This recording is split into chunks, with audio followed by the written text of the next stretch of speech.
And again, like super awkward socially, not making good eye contact with other people, just talking over and over again about the things he wants to talk about. And he will say it over and over. Like, he will tell you the same facts. I've memorized all of the things that he gets into because I've heard them a million times. And even if you tell him like, Aaron, let's talk about something else. Oh no, I'd rather not. Or you could try to have a conversation with him about those things. He will not engage. And then you will really see how awkward it can be, because he would rather be by himself than talk to you about these things. And now, granted, he was an only child for a really long time. His sister now is 4 and he's 10. So he was an only child for 6 years. It's a balance for him, right? He likes to be with his sister, but he also likes the time away. He doesn't like the loud noises. Like, all of a sudden, the toilets became a problem. The hand dryers became a problem. Everything, he was covering his ears, and he didn't do that when he was younger, but as he got older, he did do that. He doesn't like loud music. He has to wear the earmuff things. He loves music, but it can't be like loud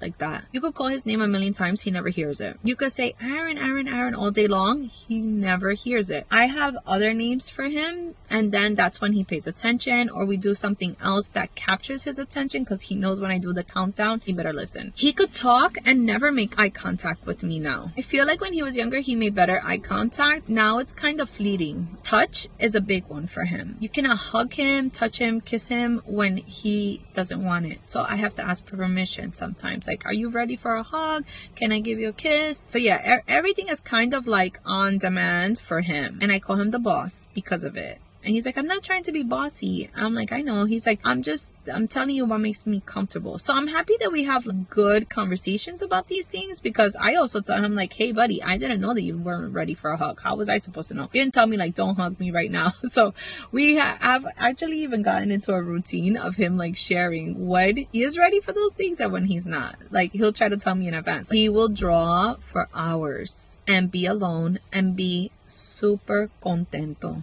as long as you don't bug him. He lives a lot in his world, and I live in his world. I think that's the thing with people with autism. They have their own world. We can be welcomed in there sometimes, and sometimes we're not. And I think that's what makes it hard as a parent, because you want to believe that you are always welcomed into your child's world. They may have their own world and their own space and their own time. You may not be welcomed in there sometimes. And that's really hard, especially if you're an affectionate parent like me. It can be really hard when your kid says, I don't want that right now, because you feel like they don't want your love at that moment. And that's not what it means. It's just, we have to respect their space, be respectful of their world. We really do. Definitely not easy. It's not easy for grandparents. It's not easy in general.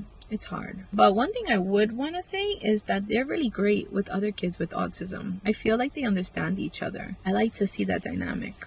I do like to see that. It's comforting for me, because it's really hard for him to make friends. And I worry about that a lot, and how this world is going to perceive him, and the way other people talk to him about how he is, make him feel bad about it. So that's why I'm always like advocating for acceptance, because it's so important that they know that they're accepted and that they're loved and they're fine just the way they are, whether or not they want affection, whether or not they are ready for an interaction. We have to respect that.